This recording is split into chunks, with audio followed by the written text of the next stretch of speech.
میرے مصطفیٰ آئے، دعوت و ہدایت کی ایک ہنسی شفق لے کر، میرے مصطفیٰ آئے، میرے مصطفیٰ آئے۔ بسم اللہ الرحمن الرحیم۔ السلام علیکم ورحمۃ اللہ وبرکاتہ۔ وعلیکم السلام ورحمۃ اللہ وبرکاتہ۔ ناظرین، سیدھی بات ٹی وی چینل کی ادبی محفل فکر و فن شعر و سخن میں آپ کا خیر مقدم ہے۔ میں ہوں عزیز بیلگامی، اور آج ایک اور صاحب علم و ہنر شخصیت کو لے کر آپ کی خدمت میں حاضر ہوں۔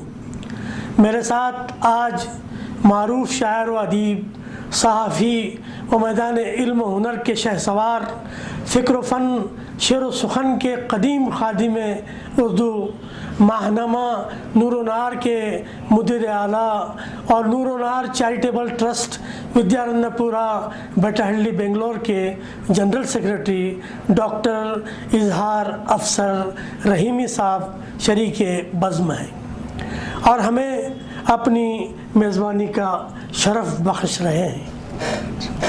شاعری اور درس و تدریس کے ساتھ صحافت کا ایک طویل تجربہ رکھتے ہیں۔ ان سے گفتگو ہمارے لیے باعث صد افتخار ہے۔ ان کے استقبال میں ایک قطعہ ان کی نظر کر رہا ہوں۔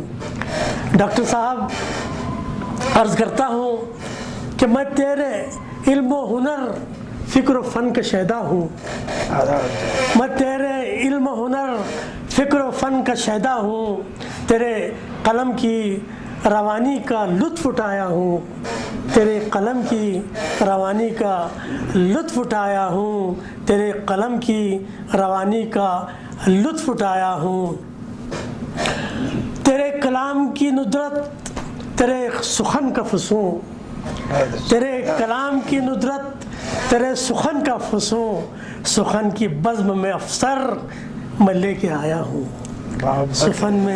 سخن کی بزم میں افسر میں لے کے آیا ہوں۔ ڈاکٹر صاحب، سیدھی بات ٹی وی چینل کے ادبی پروگرام فکر و فن شعر و سخن کے لیے میں ہمارے اسٹوڈیوز میں آپ کا خیر مقدم کرتا ہوں۔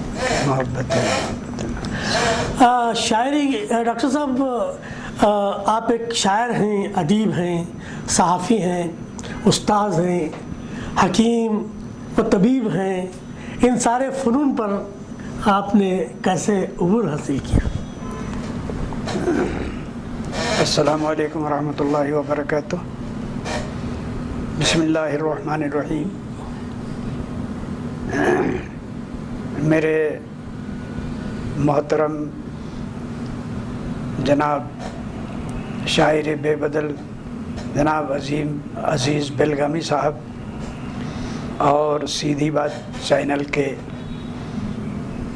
ذمہ داران، مجھے فخر ہے کہ عزیز بیلگامی صاحب نے مجھ ایسے ایک بے وضاحت اور کم علم اور ایک ادب کے طالب علم کو آپ کی خدمت میں پیش ہونے کا موقع دیا۔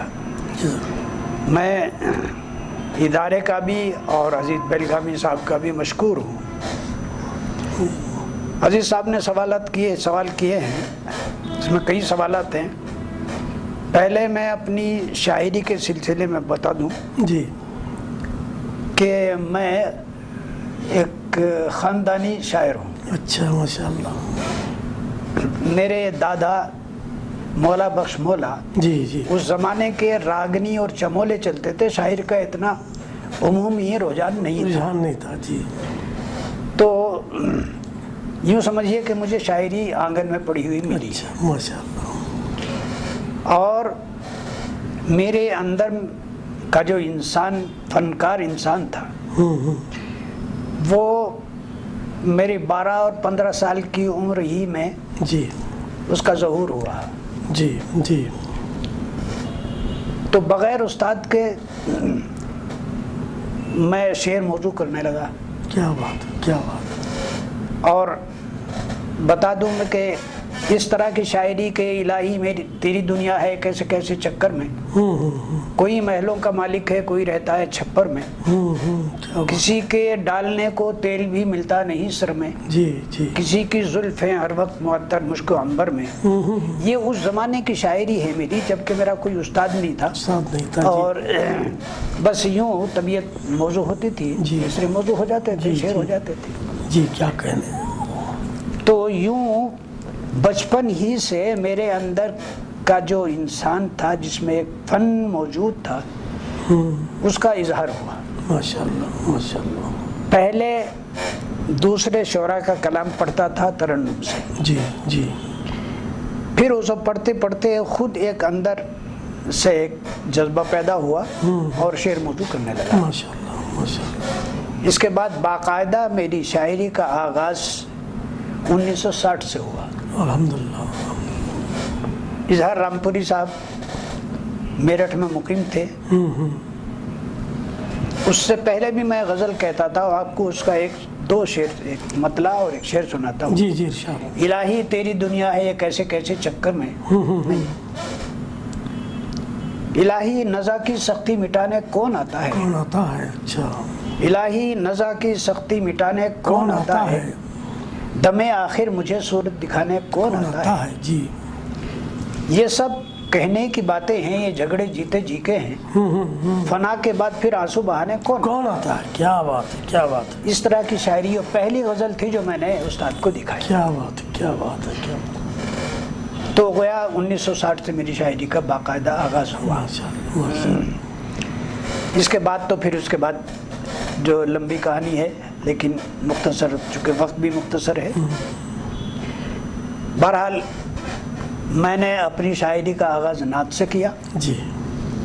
اس کے بعد غزل کی طرف متوجہ ہوا جی. اور غزلیں کہنی شروع کی. ماشاء اللہ. شاعری کے میرے 3 ادوار ہیں، الحمدللہ. لیکن اب ان پر روشنی ڈالنا وقت کا جہاں وقت درکار ہے.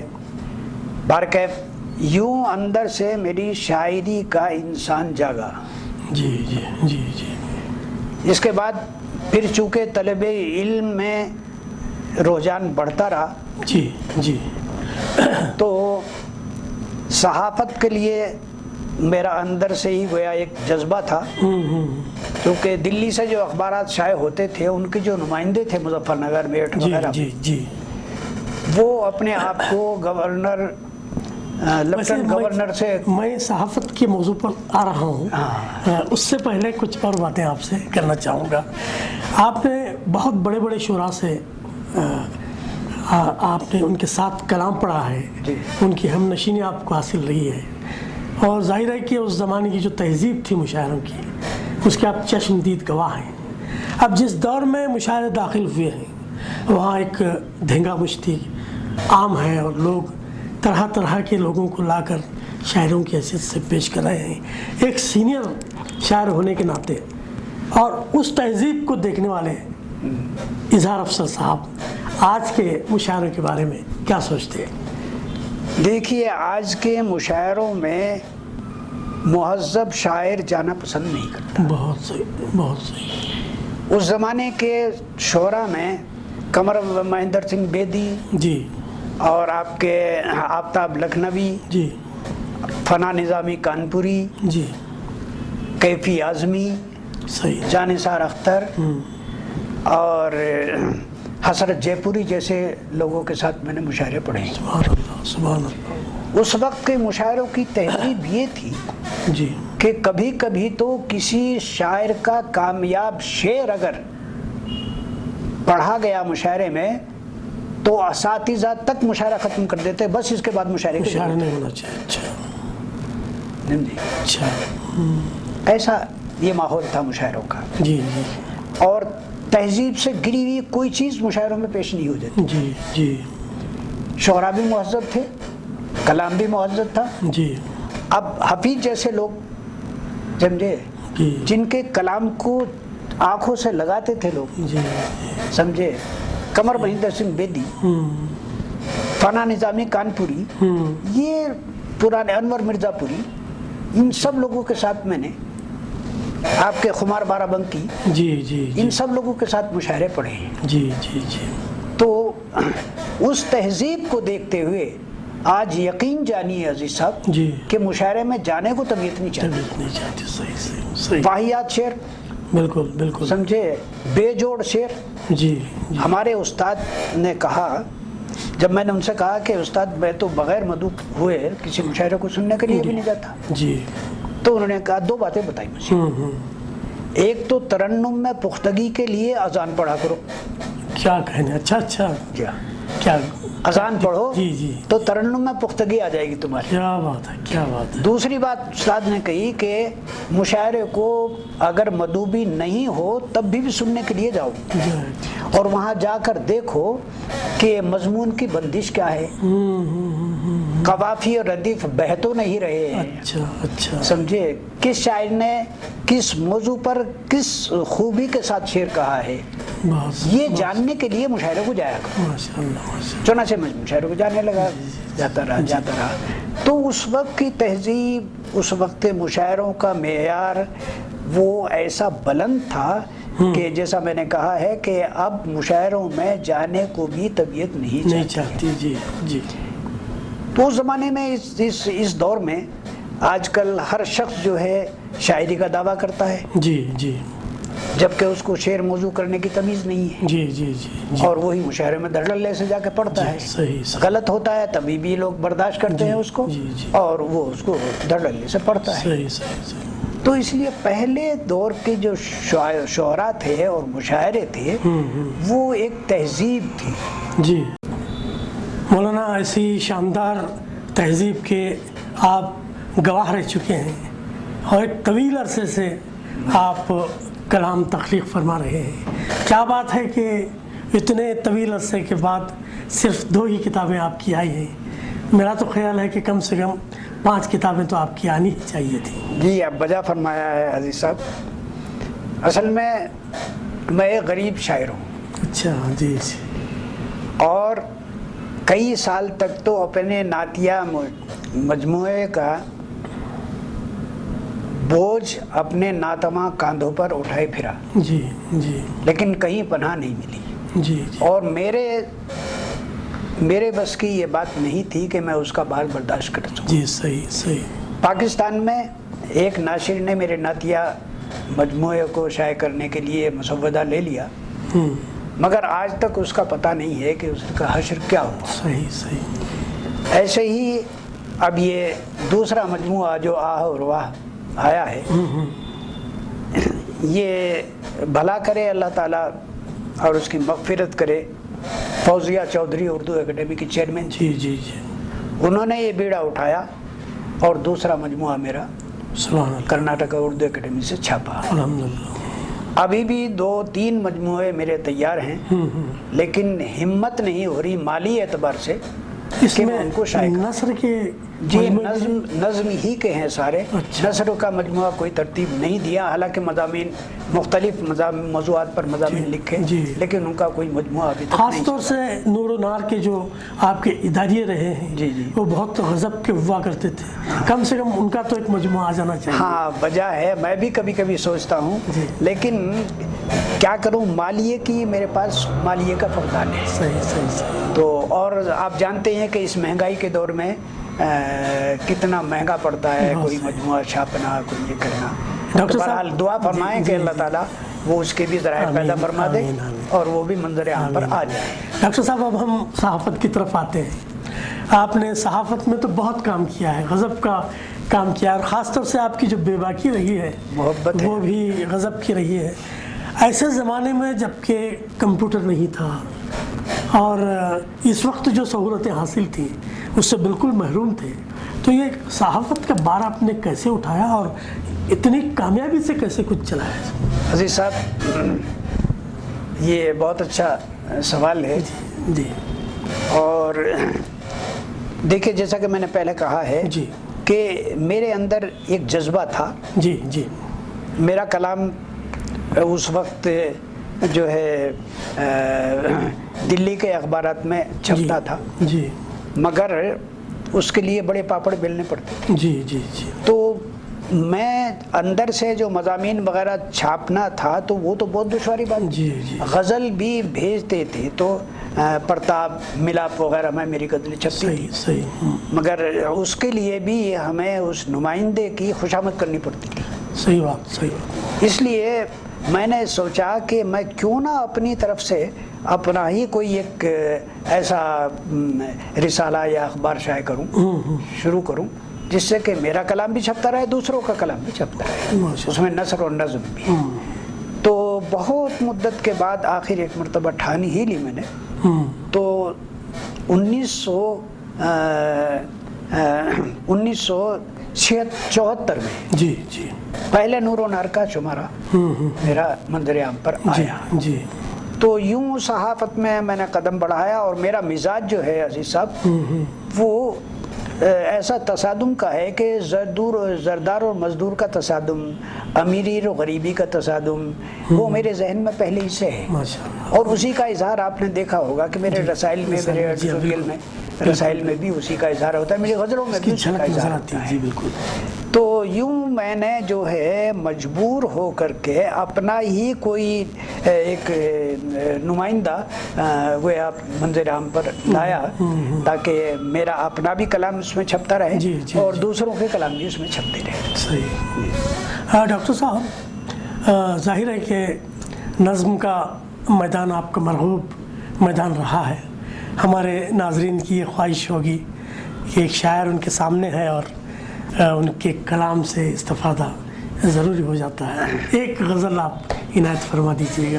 چند شعر پیش کر رہا ہوں. دیکھیے، طبیعت تو ساتھ نہیں دے رہی ہے، لیکن چونکہ آپ کا فرمان اور میں بھی چاہتا ہوں کہ سیدھی بات کے ناظرین اور سیدھی بات کے گویا سننے والے جی ان کو بھی کچھ پیش کر دوں اور وہ جان لے کہ بھائی میں کیسا شعر کہتا ہوں. جی ارشاد ارشاد. چھوٹی بہر میں ایک چار شعر پیش کر رہا ہوں.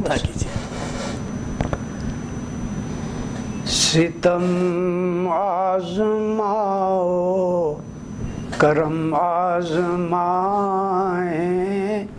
کیا بات. ستم آزماؤ کرم آزمائیں، وہ تم آزماؤ یہ ہم آزمائیں، وہ تم آزماؤ یہ ہم آزمائیں، اور نہ سودا کریں گے ہم اپنی انا کا، نہ سودا کریں گے نہ سودا کریں گے ہم اپنی انا کا، ہمیں لے جاؤ ہو حشم آزمائیں، نہ سودا کریں گے ہم اپنی انا کا، ہمیں لے جاؤ ہو حشم آزمائیں، ہمیں لے.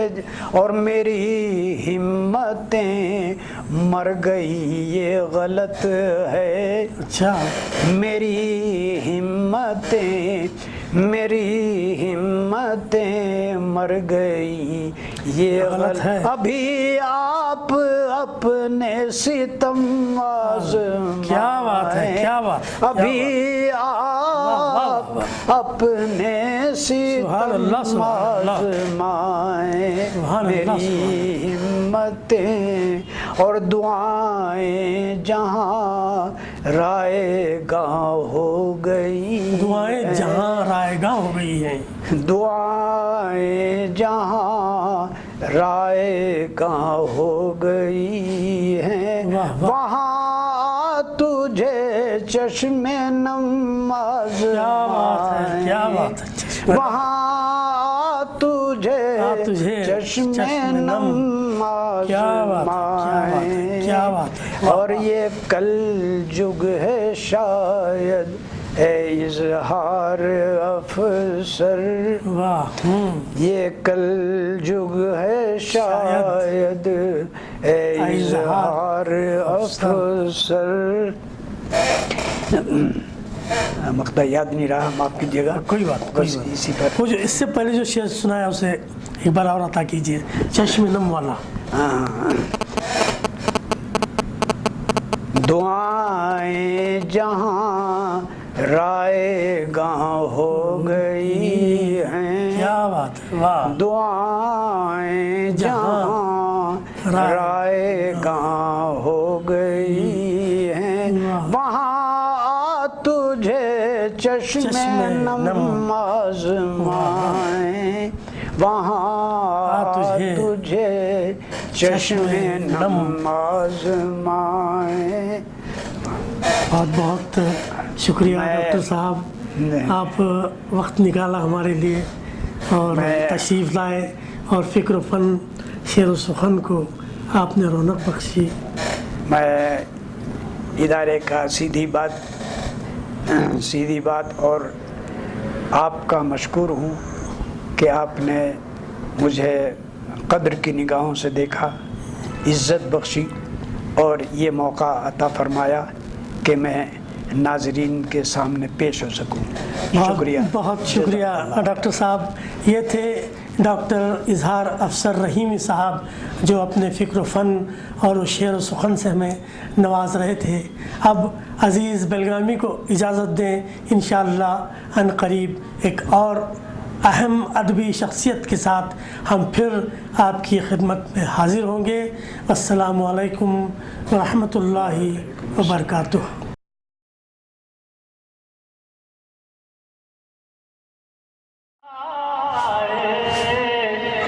میرے مصطفیٰ دعوت و ہدایت کی ایک ہنسی شفق لے کر، میرے مصطفیٰ